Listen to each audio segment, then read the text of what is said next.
We say it every single week, but what a match week it's been in Sky Bet League One. Let's break down some of game week 16. Let's go.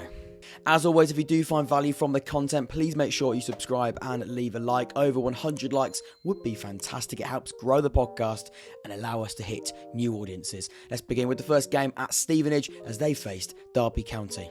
So it finishes Stevenage 3, Derby County 1, the XG 1.93 to 0.88. It's one step forward, two steps back for Derby County as they struggle against a classic Steve Evans Stevenage outfit. Let's touch on Stevenage first. They have been excellent all season, causing teams with different styles, different game plans, problems time and time again. But yesterday, I feel as though that was them at their best. The organisation defensively was spot on, limiting Derby to very little across the game.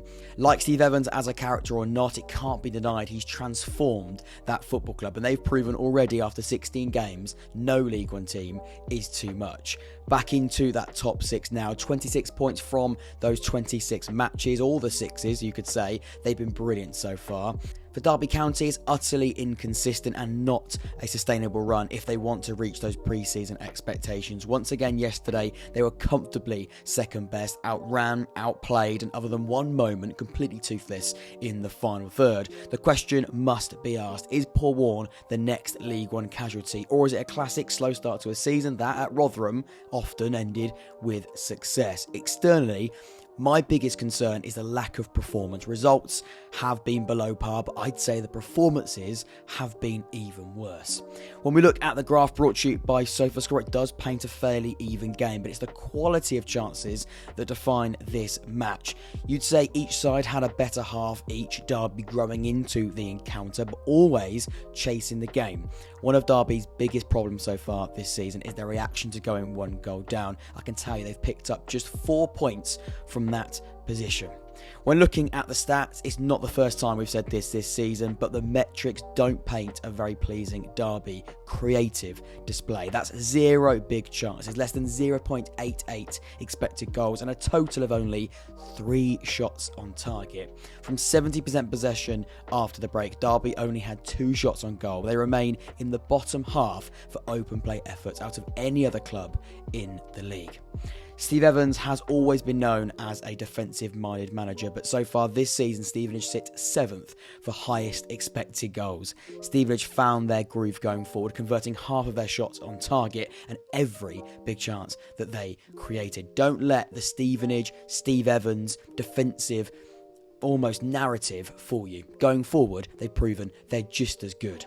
When looking at key players in a game that required a perfect man-to-man display, Stevenage were brilliant, but Alex McDonald caught my eye, not just with that stunning free kick. His impact on this game was brilliant, accumulating 2 direct goal contributions, of course that 1 goal and the 1 assist, 2 chances created, 4 passes into the final third, and a 100% cross success rate. At 33 years of age, he's still impacting games to a fantastic level, and yesterday he really made the difference, especially going forward. When giving my final points on this match, as expected, the pressure returned on Paul Warne because that display was miles off the level required. At home to Northampton on Tuesday night will probably give him another life, but are these performances and results sustainable?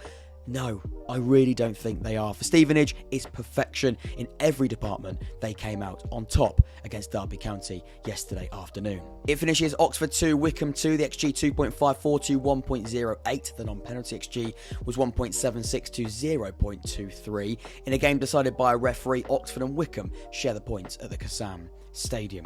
When touching on Oxford first, bar the first 10 minutes or so, Oxford's first half was brilliant, totally front-footed, with chances being created from all areas of the pitch. The second half was slightly more open, with the referee deciding that everything that happened in the penalty box would be given as a penalty.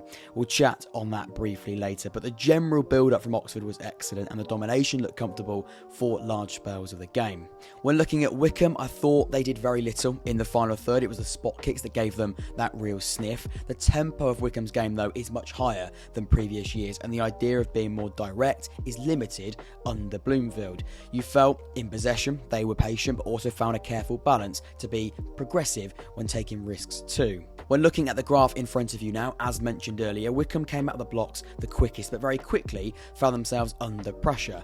As Oxford failed to do in midweek, they took advantage of a dominant spell and converted from an intricate move. The second half felt more equal, with the referee becoming centre of attention. The game then lacked a rhythm due to it being very, very stop-starty and penalties being given left, right and centre. When looking at the stats, it can sometimes be quite difficult to remain totally unbiased, but I feel Wycombe weren't much of an attacking threat. Both of their two big chances were converted as penalties. Half of their shots on target were those penalties, and their non-penalty XG was only 0.33. Wycombe's general chance creation wasn't as good as previous weeks, but you could tell the ability was there simply through the way they looked and acted with the ball. Let's have a quick discussion on the penalties. I don't like ref chat, but Stockbridge made it all about himself yesterday. The first penalty is a penalty, but Oxford should have had one for the same incident that was waved away earlier. There's very minimal contact from Beadle for the second. He definitely is not preventing a goal-scoring opportunity with the ball not being in play. It's a big touch from Hanlon. I think he's already looking to go down before contact. If any contact was made, the referee gives a penalty. He then tries to level the game up by giving Oxford a penalty that is just extremely soft. In injury time, it's not the way it should be. Referees shouldn't need to make the game more level. They shouldn't need to react in that way because they feel they've made a poor decision, but that's the way it is. I don't like it. It shouldn't be the way you officiate a game of football, but that's the case. It happens so often. But the one that frustrated me the most was his failure to play advantage when there wasn't a foul. There wasn't even a foul, and Oxford were one-on-one. That is just terrible officiating. It's just utterly terrible. Lots of decisions are made through opinion. In fact, all of them, most of the time, are made through the referee having to make an opinion in a split second. But not playing an advantage is simple officiating that Stockbridge got wrong yesterday. And the most frustrating of it all is it wasn't even a foul. He blew his whistle to give a foul for Oxford outside the penalty area when we were one-on-one, and it wasn't a foul. Now that isn't an opinion. That isn't a bad opinion, if you like, an opinion that isn't right on reflection. I understand referees have to make these decisions in a split second. They don't get a replay. They can't watch on Twitter 40 times back after the game. They can, they won't, and they don't have the opportunity during the 90 minutes. But it's just really, really poor because a referee should take advantage. When you're about to give a foul, you have to look up and understand if the ball is still in play and the ball is still in a position where the attacking team can make an impact. You play the advantage, or you weigh up the decision whether you should play an advantage or not. And he didn't do that. He blew his whistle, and it's just really, really bad. Defining games of football is where I draw the line. I very rarely touch on officials and referees, and sometimes people in the comments can get quite annoyed by that. They go, you didn't speak about that moment, you didn't speak about that moment. I don't really like doing that. I prefer to look at the players, prefer to look at the game itself. However, defining games, that's where I draw the line. Stockbridge, definitely. And I'm not just doing it because Oxford are part of it. Of course, there is that element to it. I watched the entire game. I watched how it impacted the entire 90 minutes, especially after the break. But he defined that game. And I genuinely believe he ruined a game that had so much potential. It ends Reading 2, Portsmouth 3. The XG 1.3222. Exactly 2. The expected goals for Pompey in this game. The Mentality Kings deliver again. 26 games unbeaten. It's another comeback, and it's a comeback in style. Let's touch on Reading first. It looked like the perfect start to the game with such a positive advantage up until 30 minutes, but what followed was an utter collapse. The graph will show us this clearly in a moment, but Reading totally lost control after that second goal, probably only getting a kick with 10 minutes left on the clock. Other than being bottom of the league, 8 points adrift with serious ownership issues, the performance wasn't all doom and gloom.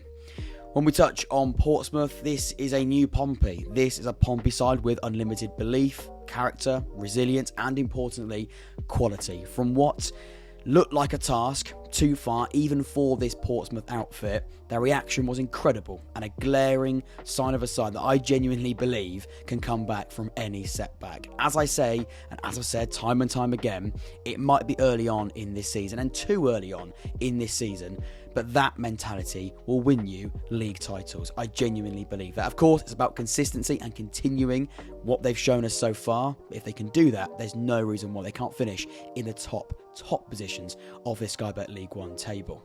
When looking at the graph in front of you now, as Mourinho pointed out in his post-match interview, yesterday was probably Pompey's worst start to a game or season, lacking fluidity, intricacy, and an element of quality in all phases of play. But as shown on the graph, the moment the rhythm shifted, it was all one-way traffic, with Pompey dominating for a comfortable 20-25 minutes either side of the break. When we look at the average positions visualise the Portsmouth's high line clearly and the effective use of the elbow tactic. You're probably thinking, Jack, what the bloody hell is an elbow tactic? I'll explain for you. Essentially, the elbow tactic allows a side in possession to remain well organised defensively, but also commit more bodies and create overloads in the final third. It's nothing new and is used often in the modern game. Manchester City, Brighton, even Liverpool currently do that in the Premier League. But I believe that it made a crucial difference in this Reading side being broken down, even with them having a 2-goal cushion. Sparks found himself in a more traditional winger area, whilst Rafferty sat deeper, often tucking in to create an extra narrow protection. It's all about either fullback. The left back Sparks playing much higher up, Rafferty, the right back playing more narrow and again in a deeper position.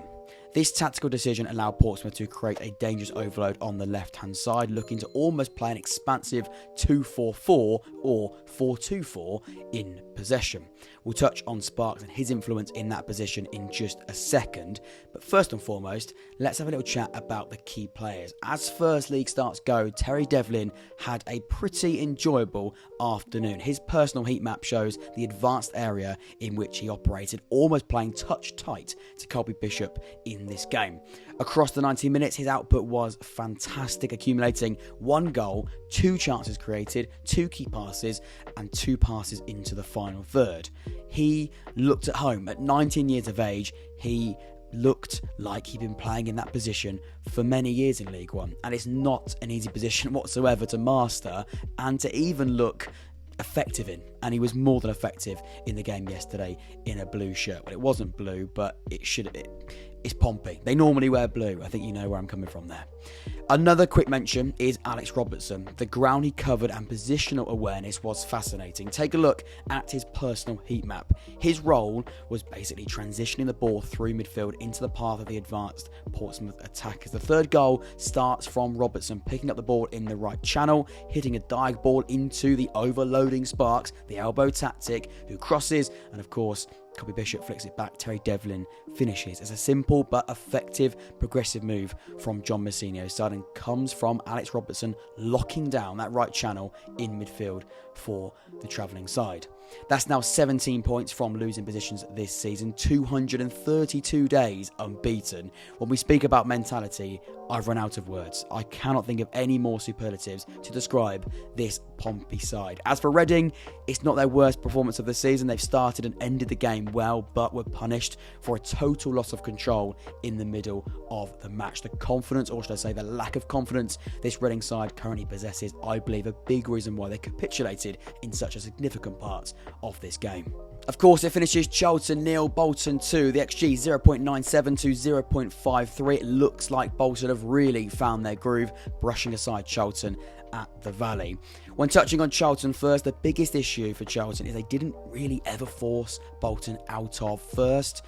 Definitely not second gear. It always looked like quite a comfortable task for the away side. As the graph will show us in a moment, Charlton couldn't get a grip of the first half, and any possession they did have felt passive and certainly not creative.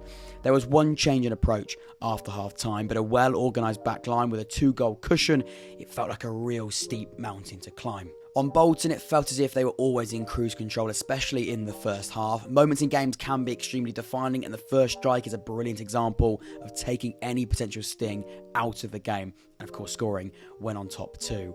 I wouldn't be worried about the second half drop-off, and if you'd like to call it a drop-off, even that could be slightly reactionary, purely because the damage was done earlier in the game, and the defending and sensible game management was exceptional.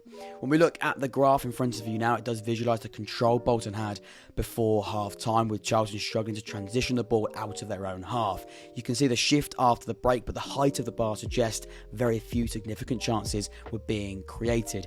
Defensively, Bolton Bolton answered every single question. One man was unbelievable in that back line. More on him in just a second. Some of his numbers, in fact all of his numbers, are absolutely mind-blowing. When we look at the stats, this game is an example where you've got to be quite careful with statistics. They can be quite misleading.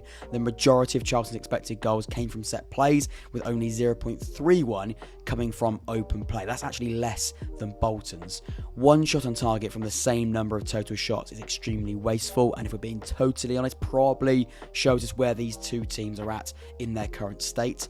The attacking fluidity always flowed in the direction of Bolton, and as I said earlier, I'd hardly say they got out of second gear. I think maybe they touched second gear at times defensively, but they didn't need to. Charlton weren't offering too much whatsoever. When looking at the Bolton average positions, we spoke earlier about the aggressive Bolton back line, particularly in the first half. Look how advanced those Bolton wingbacks found themselves in this game, almost operating as wingers throughout. With the mobility and use of wide centre-backs, Bolton are able to commit more bodies forward and transition quicker to stop a potential dangerous turnover. We spoke earlier about the Pompey elbow tactic, this taking it to another level. Both wingbacks extremely advanced. When looking at key players, I hinted at it earlier, one player's defensive impact on this game was immense. No surprise, Ricardo Santos, the Bolton captain, the centre-back registered 17 defensive actions, 9 clearances, 3 tackles, 6 recoveries, a 100% successful tackle rate, and was never dispossessed. His role of limiting Alfie May to scraps worked a treat. He finished the game with 0.24 as an individual expected goals. When looking at the final points for Charlton, it's been a week of reality checks. That might be harsh, but that's how I feel I reflect on Charlton's last few days. And maybe the honeymoon period of Michael Appleton's tenure is over. There were glimpses in the second half, but a serious lesson was learnt before the break. For Bolton, it looked comfortable throughout. They were far more effective with the ball and defended with utter ease. Let's go around the grounds. So around the grounds we go, and I must say there are some absolutely corking games that didn't get a feature, and I can only apologise for that. We always do 4 games, and if we want to have that level of detail, I want to stick it at 4, really. But there were some fantastic games. I can only apologise for that. Barnsley 2, Fleetwood 2, Blackpool 2, Bolton 4, Bristol Rovers 2, Northampton 1, Burton 0, Leyton Orient 0, Cambridge 1, Carlisle United 0, Charlton 0, Bolton 2, Exeter 1, Lincoln 1, Oxford 2, Wycombe 2, Port Vale 1, Cheltenham 2, another win for Cheltenham Town, Reading 2, Pompey 3, Stevenage 3, Derby County 1, Wigan 2, Shrewsbury 0. Fantastic. What a weekend of football. I say it every single time I feel, but it was one of the best we've ever had. So many goals, so many great games. As I said just a second ago, I'm so sorry I couldn't feature more than 4 games, but we are time restricted in that sense. And I want to try and keep the quality and the level of analysis to the level it currently is, if not improving every single time. I can only apologise for that. But either way, if you do find value from the content, please make sure you subscribe, leave a like as well. And I hope you have a fantastic end of your weekend. And I will see you very, very soon. Take care.